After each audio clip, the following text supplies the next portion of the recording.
Doctor, எனக்கு transfer order வந்துருச்சு.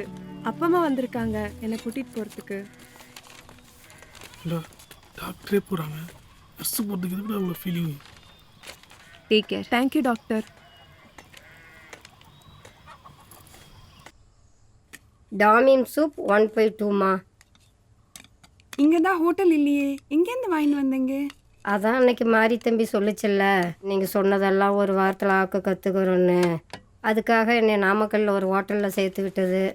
இதெல்லாம் ஆக்க கற்றுக்கிட்டேன். இது கிரீன் சாலட், இது மிக்சி கடாய் வெஜிடபிள்ஸ், இது புல்கா. சரிம்மா, நாளைக்கு என்ன மெனு வேணும்னு சொல்லுங்கள், நான் ஆக்கி கொடுக்குறேன். மெனுவா? ஆமாம்மா, எல்லாம் வேக வச்சு கொடுக்குறதான், பேர் தான் வேறு வேறு. செம்ம இல்லை? உங்களுக்கு வேறு ஏதாவது பிடிச்சிருந்தா கூட சொல்லுங்கம்மா, உங்களுக்காக கற்றுக்கிட்டு எல்லாம் செய்கிறோம். ஏம்மா கண்ணு கலங்குறீங்க? நான் தான் காரத்தை குறைச்சிட்டினே, இன்னுமா பைசியா இருக்கு? இல்ல, இது வேற.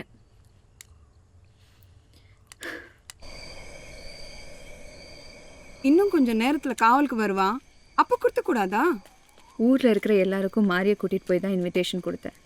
ஆனால் அவருக்கு கொடுக்க மறந்துட்டேன். அவர் வீட்டுக்கே போய் கொடுக்கறது தான் மரியாதை. இவங்க எவனாவது வர முடியுமா?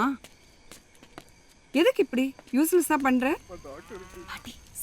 நம்மளையும் நம்ம ஊர் ஆஸ்பத்திரியே பிடிச்சி போய் இங்கேயே இருக்கிற மாதிரி பண்ணுடாண்டாரு தலைவர் மாமா. எங்க அப்பா சாகும்போது கடைசி ஆசையா டாக்டரை இந்த ஊரை விட்டு போக விட்டுறாதடாண்டாரு.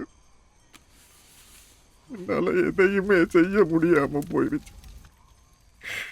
என்ன மன்னிச்சிருக்கு. நீ ஏன் சாமி அழற? நம்ம மேலேந்து வர பாடனால கூட அந்த டாக்டர் அம்மாவுக்கு நம்மளை பிடிக்காம போயிடக்கூடாதுன்னு வாசனை மருந்தெல்லாம் அடிச்சு அனுப்பினியப்பா. பொண்டாட்டி பிள்ளைக்கு செய்யக்கூட யோசிக்கிற அந்த காலத்துல அந்த அம்மா டீ கடை இருக்கான்னு கேட்டதுக்காக யாரும் இல்லாத இடத்துல டீ கடை கட்டினேன். அந்த அம்மாவை காதலிச்சு கல்யாணம் பண்ணி இதே ஊர்ல இருக்க வைக்கிறவனுக்கு 2 ஏக்கர் நிலம் தரேன்னு சொன்னியண்ணா. இதை விட வேற என்னன்னா இருக்குன்னு இந்த ஊருக்கு பண்றதுக்கு? ஊர் சன மொத்த பேரும் வேலை வெட்டியெல்லாம் விட்டு போட்டு அந்த டாக்டர் அம்மா இந்த ஊர்ல இருக்கணுங்கிறதுக்காக அந்த ஆஸ்பத்திரியிலே கெதியா கிடந்தோம். அதுக்கு மேல நம்ம என்னையா பண்ண முடியும்? இனிமேலு கருப்பை மேல பாரத்தை போட்டு நம்ம வேலையை பார்க்கணும். நீ என்ன சொல்ற மாதிரி? ஆனா அந்த டாக்டர் ரொம்ப நல்லவங்க. அவங்க இங்க வந்ததால தான் மரத்துலேருந்து விழுந்த சோம இன்னைக்கு உசுரோட இருக்கான்.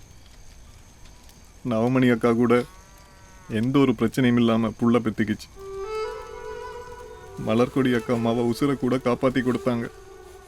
அவங்க ஊருக்கு போய் பார்த்ததுக்கு அப்புறம் தான் புரிஞ்சுது, நம்ம மொத்த ஊரை ஒன்று சேர்த்தா கூட அவங்க ஒத்த வீட்டுக்கு ஈடாகாது. அப்படி வசதியாக வாழ்ந்தவங்க அந்த வசதியெல்லாம் விட்டுட்டு நம்ம கொடுத்த இடத்துல தங்கிட்டு நம்ம கொடுத்ததை சாப்பிட்டு நமக்கெல்லாம் வைத்தியம் பார்த்தாங்கன்னா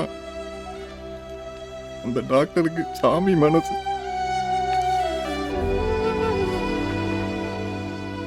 அவங்க போற வரைக்குமாச்சு நாமெல்லாம் நம்ம துக்கத்தை மனசுலயே போட்டு புதைச்சிக்கிட்டு சந்தோஷமா வழி அனுப்பி வைக்கணும் மாமா. யோகி என்ன மன்னிச்சிடுறா. உன்னை சென்னைக்கு போய் காப்பி கடை வைக்க விடாம குடிச்சு வச்சது. நாளைக்கு கடைசியா டாக்டர் போயிருக்க ஒரே ஒரு டீயை போட்டு கொடுத்துட்டு நீ சென்னைக்கே போயிடுறா. அதை விடு மாதிரி, ஊருக்காக நீ எவ்வளோ பண்ணியிருக்க. தலைவர் மகனாக இருந்து அந்த ஊருக்காக எதுவுமே பண்ணலன்னு ரொம்ப அவமானமாக இருக்குடா. டேய், அந்த அமெரிக்காவில் டாக்டர் அம்மாவுக்கு என்ன நடக்க போகுது? ரிசப்ஷன். அந்த அப்சனுக்கு நம்ம ஊர் சார்பா 5 மூட்டை அரிசி, 50 வாழைத்தாறு, 100 பிலாக்கா, 200 அன்னாச்சி பழம், 300 தேங்காய், 500 எலுமிச்சம்பழம், அப்புறம் 1000 பேர் சாப்பிட்ற அளவுக்கு இலக்கட்டு, அப்புறம் தேன் போத்தல் 30, எல்லாத்தையும் அமெரிக்காவுக்கு அனுப்பிச்சு வைக்கிறதா பேசி முடிவு பண்ணியிருக்கு. உங்களுக்கெல்லாம் சம்மதம் தானே? மாறி, ராத்திரி டாக்டர் அம்மா வீட்டுக்கு காவலுக்கு போறீங்கல்ல? போறோம் மாமா.